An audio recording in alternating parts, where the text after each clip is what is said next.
once again. Welcome back to another video, and again doing a random video. This is actually inspired by, I was looking through some of my friends' videos, and once again I saw my friend Michael CP's video on Cinefex, a magazine that he had, and he showed his collection. So I figured, why not do something a little bit different and show my collection of Cinescape, which is a magazine from back in the day that I used to collect. I don't nearly have all of them, not even close, but I'll show you the first one, which you can tell by how beaten up it is, how old it happens to be.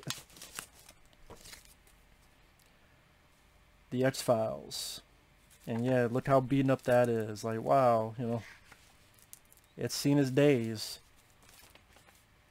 But yeah, this is a magazine I remember growing up with as a kid, and I don't have all of them, but it was cool to collect. And, ooh, look at that. Ooh la la. But I'm not going to go through every single one of these because it take like an hour, but I figured I could, most of them will probably show the cover, but at least in the first one show, like here we're talking about The Specialist with Sylvester Stallone, which is pretty cool. The early word on Dread. And see that, I think that's a promotional picture from Demolition Man, I believe.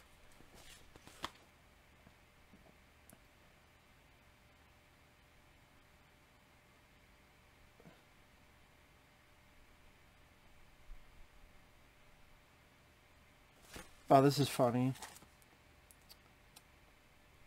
This is from Steven D'Souza, who was writing the script.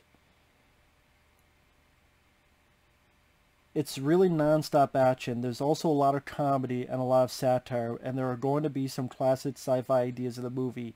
It is not going to be Demolition Man. Even though the future has a lot of fun in it, it has a certain credibility as well.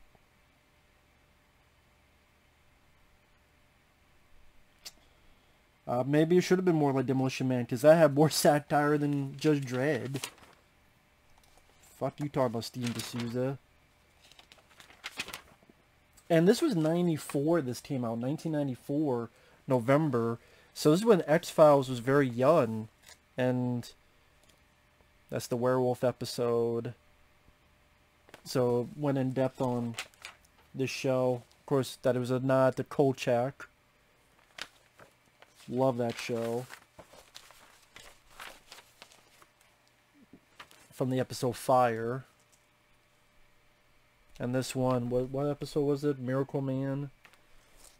So, very early on.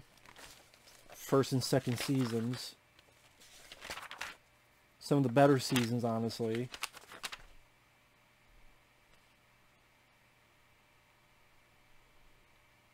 And this is how cheap it was. $20 for 12 issues. $20. Did all 12. Do you imagine any subscription you only have to pay $20?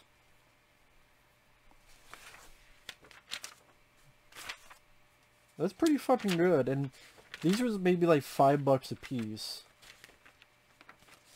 Babylon 5. That's pretty cool. Creature effect. I won't do this for everyone because it'll be fucking forever. The Troubles of Under Siege 2. Where originally it was going to be Gary Busey. Laying Siege to Seagull's sequel. The production has suffered from rumors of recurrent turmoil. The first overt sign that all was not shipshape appeared in late July when producer John Peters bailed from the project after repeated clashes with Steven Seagal. John Peters bailed out. It was going to be filmed August 10th, was postponed until late September.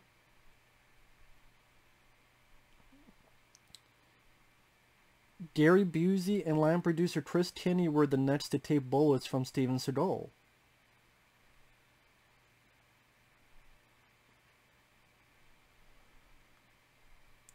The film's budget moved up from $47.5 to $50 million. Just 3 weeks before shooting began, Warner Bros. Brass attempted to bring order by assigning a new line producer, Steve Perry. The last blow before production started in September when Siddall told Warner Bros. That Gary Busey must go. In the original picture, Gary Busey was blown to bits aboard an enemy submarine, but death has never stopped Hollywood from bringing back the character for a sequel. In the original script, let's look at this. In the original script, Ryback and his teenage niece, yes, Katherine Heigl, are taking the train to a military convention, after which they plan to head off to the Rocky Mountains for a family vacation. But alas, the Gary Busey character returns for revenge, hijacking the train. Once again, Ryback takes command, this time with some help from an intrepid railroad porter played by Morris Chestnut. With Gary Busey out, Warner Bros. Scrambled to find a replacement, and they got Eric Bogosian. Meanwhile, scriptwriters are preparing for a furious on-set rewrite to accommodate the casting changes.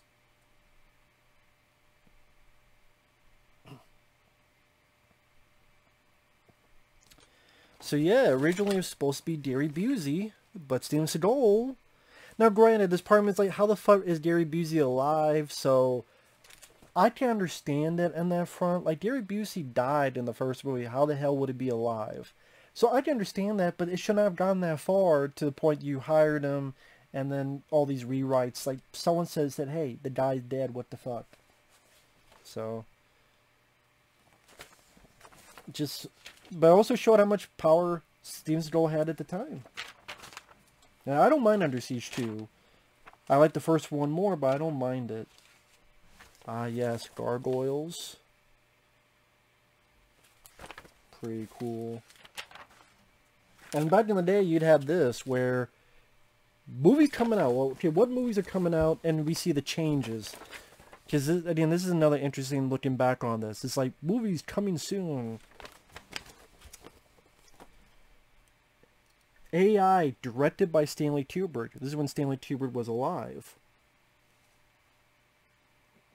See, Apollo 13. Assassins, but it says here, Sean Connery is presently in negotiations for the lead in Assassins. I don't even know if you can read that.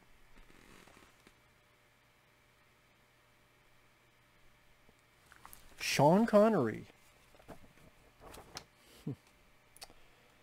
See, Batman Forever, Braveheart, Congo, Copycat, Cutthroat Island. Michael Douglas left the movie, and now Matthew Modine. Decoy. Victor Rambaldi. What the hell is Decoy? Ex-CIA operatives are hired to protect the daughter of a directing officer. Oh, that's the film that became with Robert Patrick and Peter Weller. But they don't have, I guess they didn't have the actors at this point. But Deep Impact. Speculations that Spielberg may want a shot at this one. So I guess they were tossed that Steven Spielberg to direct it. Die Hard 3. So, again, this was 94. So it wasn't even called Die Hard with a Vengeance. It was called Die Hard 3.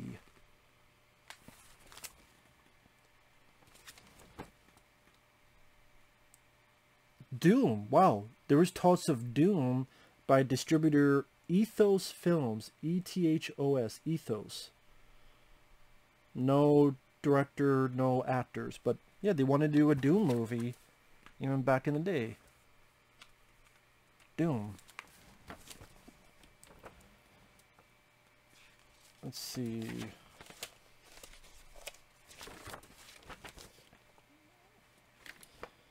Fahrenheit 451 with Mel Gibson. Fair Game with Val Kilmer and directed by Joel Silver. A cop on the run from a squad of KGB hitmen. I know there's the film with William Baldwin and Cindy Crawford, but apparently Val Kilmer starring and Joel Silver to direct. The Fantastic Four, directed by Chris Columbus. Let's see, Fortress 2, Gigantor. A young boy and his 50-foot peace-loving robot based on the popular 1960s Japanese cartoon distributed by TriStar and 20th Century Fox. Gigantor. The hell is that? Godzilla with Jan de Bont. This is when Jan de Bont was going to do it after Speed.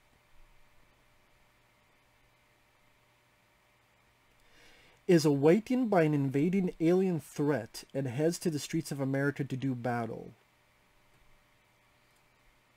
Huh. A live-action Hunchback of Notre Dame with Gerard Depardieu as Quasimodo. That never happened. Just Cause, Judge Dredd, Meltdown, which I know a friend of mine, Jack Craven, has talked about. Meltdown. With the action-adventure tale scripted by John Carpenter follows a terrorist group with unpredictable results, starring Dolph Lundgren and directed by John Dahl, distributed by TriStar. Yeah, that never happened.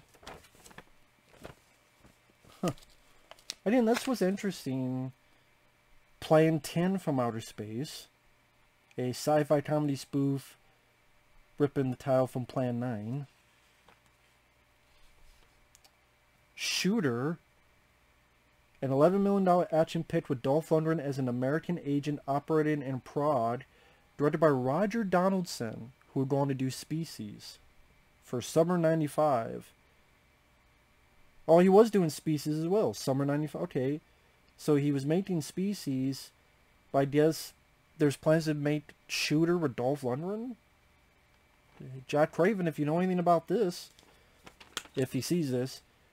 Again, Shooter, an $11 million action pick, Dolph Lundgren as an American agent operating in Prague, directed by Roger Donaldson, distributed by MGA, summer 1995. Shooter. There was a Shooter that came out years later with Mark Wahlberg, but...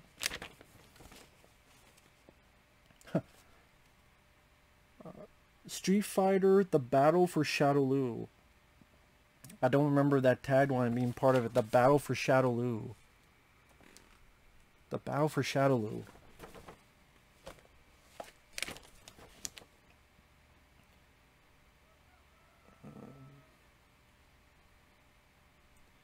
Star Wars Episode 1. Release date tentatively May 1997. Tank Girl. Teenage Mutant Ninja Turtles. In their fourth film, the Turtles will unveil a new look and attitude. That's all they say. It's called... No Part 4, just Teenage Mutant Ninja Turtles, new look and attitude. That must be when they try to do the next mutation. So, give them different designs. I'm guessing. No director, no actors. The X-Men, directed by Richard Donner, for summer 1995. Zorro. God, they wanted Sean Connery and everything. Because they wanted him in Zorro as well. Again. Doom 2. Talking about Doom 2.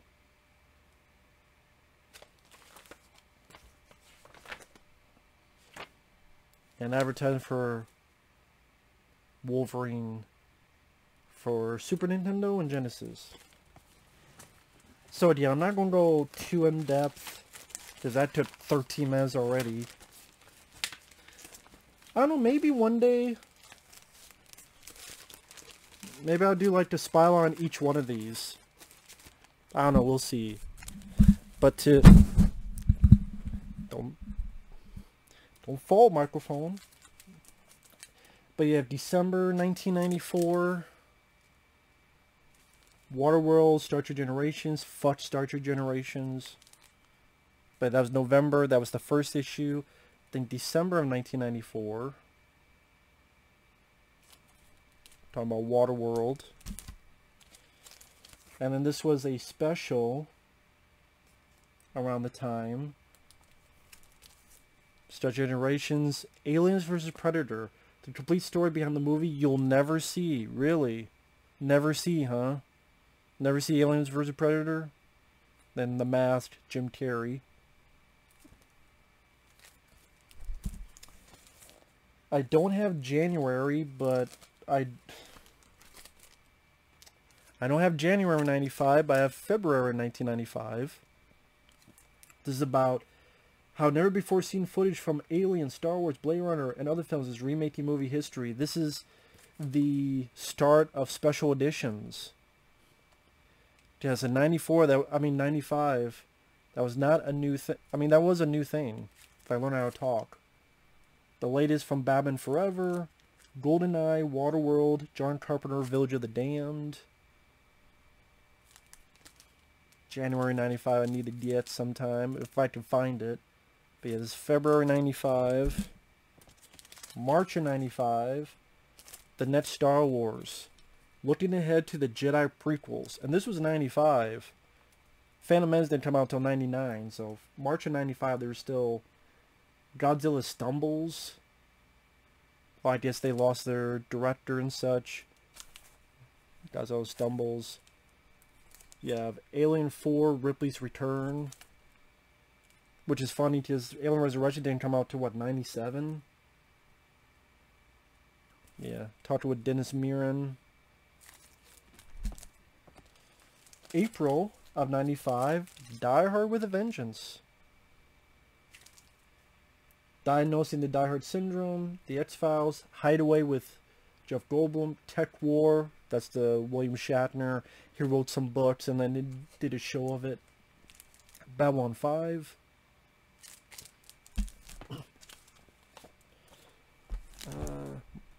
So, you have November 94, December 94, February 95, March, April 95, so not January. May, I always thought this was cool. Like the cover too, that's a pretty cool cover. You got Sylvester Stallone, you got Johnny Mnemonic, Keanu Reeves, Batman, Waterworld, Sudden Death Van Damme, The Langolier Species, X-Files, Spider-Man with James Cameron. Plus True Lies, the video game.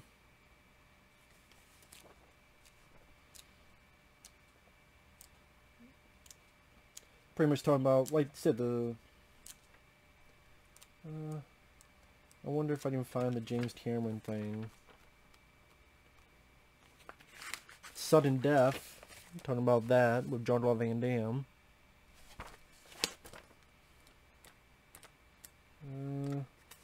I was talking about the summer movie season.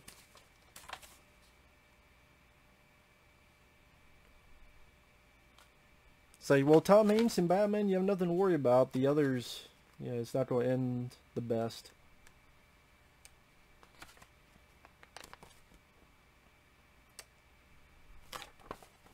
See, this is what I mean also. You look at articles like this.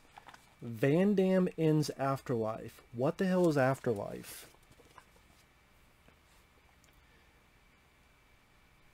It was a Joss Whedon action script.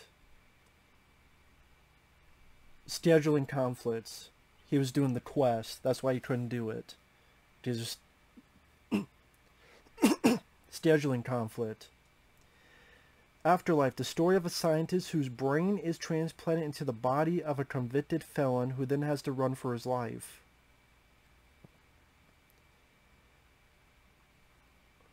So is Criminal, that film that came out with Kevin Costner, that's what this was? Names being bandied about now is Brad Pitt and Keanu Reeves. Top-notch directors whose names have been mentioned: John McTiernan, Robert Zemeckis. He's currently filming The Quest on location in China and Thailand. The lengthy post-production expected for that project kept Van Damme from living Whedon's Afterlife. I don't like The Quest. It's just a lame version of Bloodsport. He should not have done that. It was, hey, I got the direct ego trip. Afterlife, that would have been a much more interesting story. I never even heard of that. Afterlife.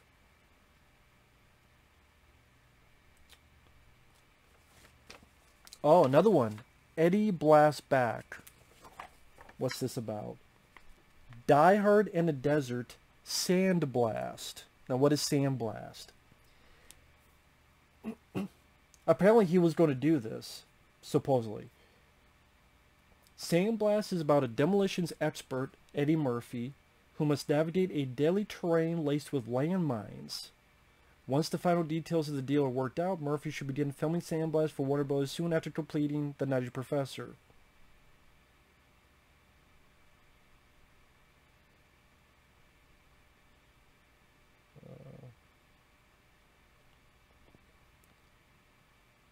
Pretty much Vampire in Brooklyn.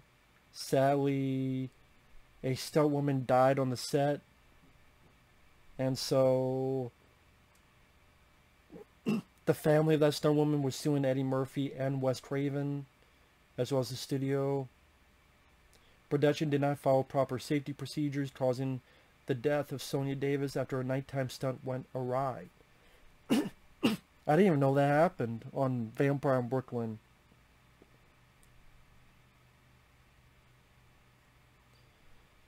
And then Arnold doing Eraser. We came very close to working together, talking about Warner Brothers. He was going to do Sergeant Rock and Captain Blood. Captain Blood, I think, was like a pirate movie. And then Sergeant Rock, based on the comics. Then he did Eraser.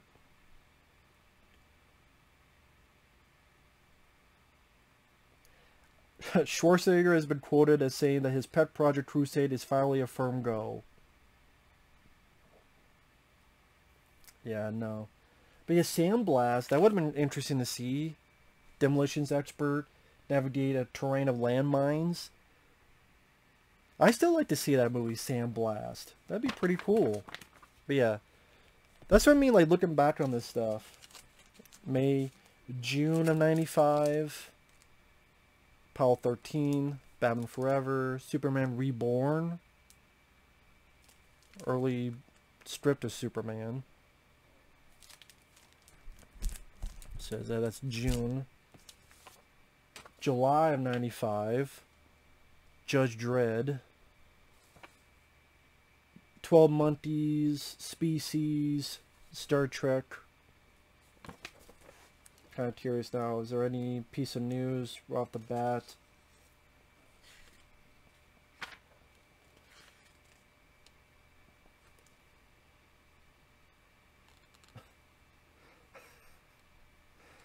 A rumor that had rocker John Bon Jovi on the short list for the lead role in the Crow sequel proved to be just that, a rumor. The rumor came from his publicist who was trying to put some heat on his career.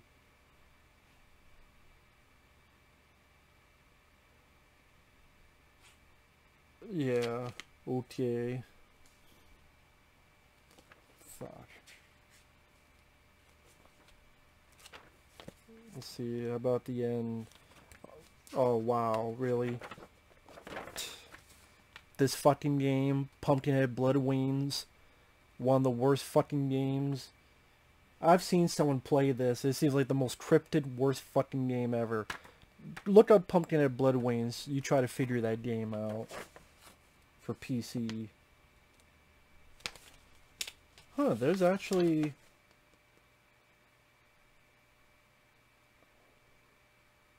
Oh, there's books on the Night Stalker. Didn't even know that. Kolchak. Oh, that's pretty cool. Omnibus. Huh. But, I'm trying to see... Let me end this here.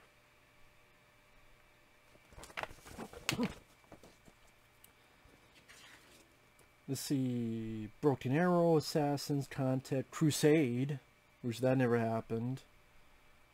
Dead Drop. Dead Drop. Keanu Reeves.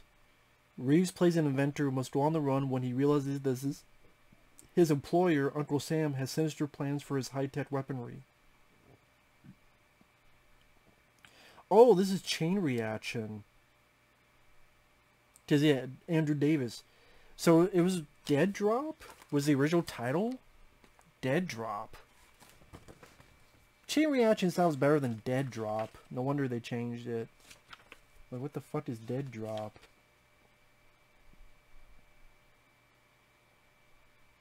Heat. Indiana Jones 4 for 1996.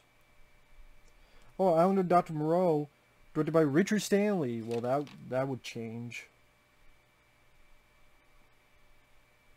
The Net, Mortal Kombat, Money Train, Sandblast. That would have been cool to see. Oh, that film Sam Raimi did, A Simple Plan. I guess originally it was going to have Nicolas Cage starring and John Dahl directing. And then that changed. Let's see. Vampires. I guess before John Carpenter, it was going to be Russell Mulcahy directing. That's what it says here.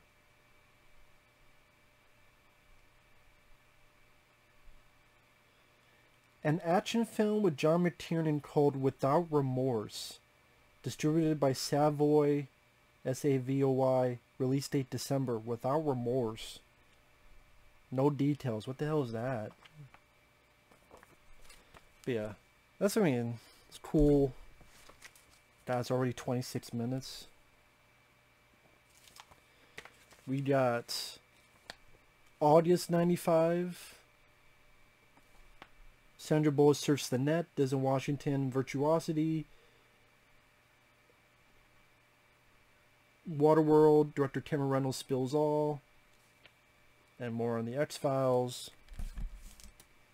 September 95. But what's coming out in the summer of 96. Which was Daylight, Eraser, I think Dreading Heart, The Saint,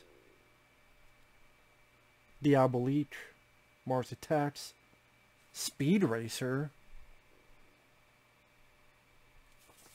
What do you mean Speed Racer? Speed Racer? What the hell?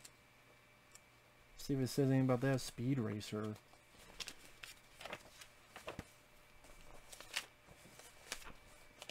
What the fuck? Speed Racer. Johnny Depp, directed by Julian Temple.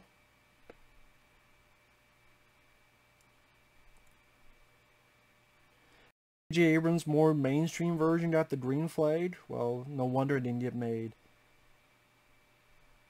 Henry Rollins was offered the role of Racer X. Johnny Depp's interest in the entire role has been well documented. What the fuck? Speed Racer. Yeah, that never happened. This is also because of the success of the X-Files. You notice there's a lot more shows being made for this kind of,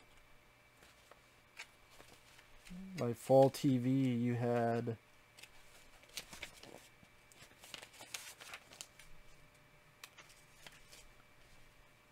Combat. Oh, I think Space Above. I think Space Above and Beyond is what this was. I believe. Yeah.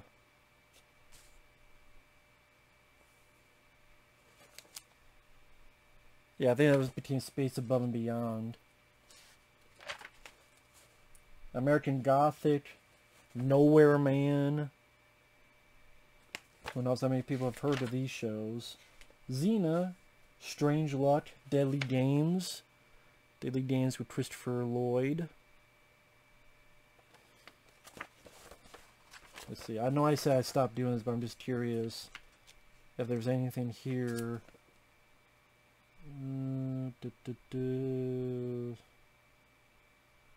Secret Smile. Steven Seagal plays a government agent who uses smart drugs in his quest to track down a killer. Directed by Dean Semler for Warner Brothers. Secret Smile. First time I've heard of that. Secret Smile.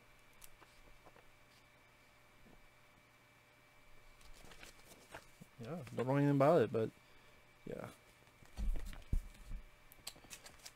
That was September. Sadly, don't have October, don't have November of 95, so December. Alien Resurrection. Broken Arrow. John Travolta there. Cutthroat Island, 12 Monkeys, Independence Day. January 96, the sci-fi fantasy TV show's coming out. Fox resuscitates the Fantastic Four, Lawnmower Man 2, Quentin Tarantino from Dusk Till Dawn. February 96, more on Star Wars. Reverend Kershaw talks about The Empire Strikes Back, Stallone in Daylight, The Crow 2.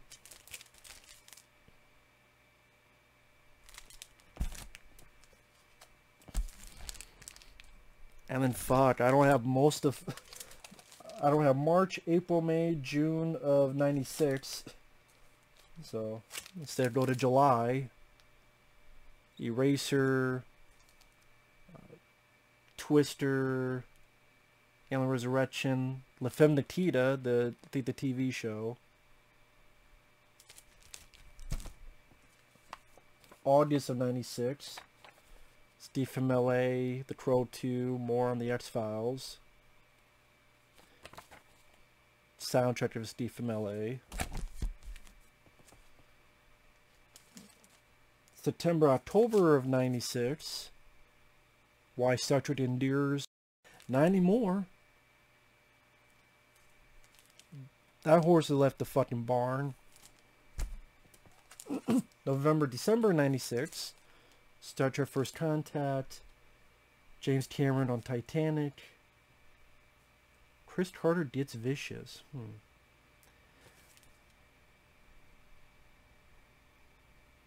There we go. January, February of 1997. The 20 most influential sci-fi films of all time.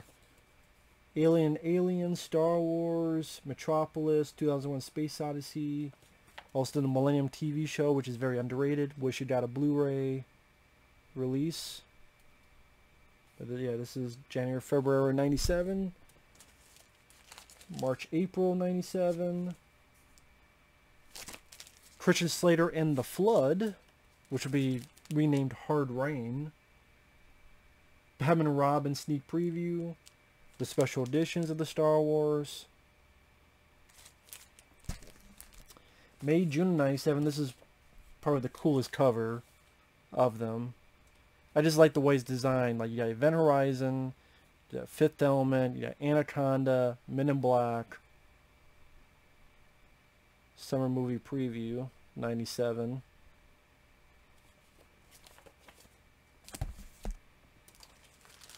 July, August of 97. Batman and Robin, Men in Black. Xena, Warrior Princess, among others.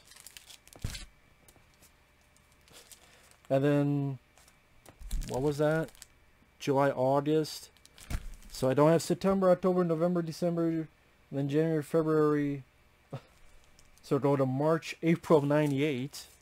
Damn, it shows how much I'm missing on these. Sci-Fi Goes to War, U.S. Marshals, Lost in Space Returns, the Lost in Space movie. Mighty Joe Young.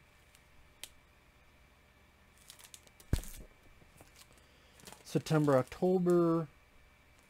Talks of Die Hard 4, Indiana Jones 4. And this is 98. Jurassic Park 3.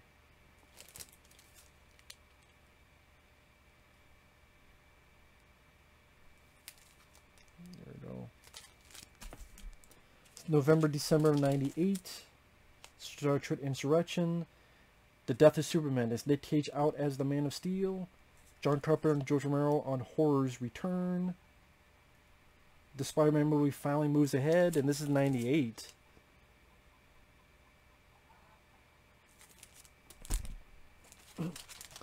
Let me go to 99 with End of Days.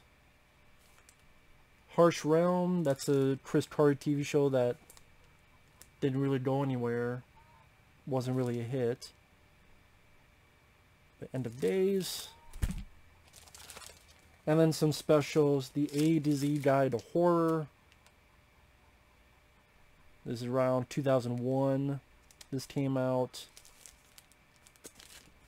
And 2001 A Year in Review.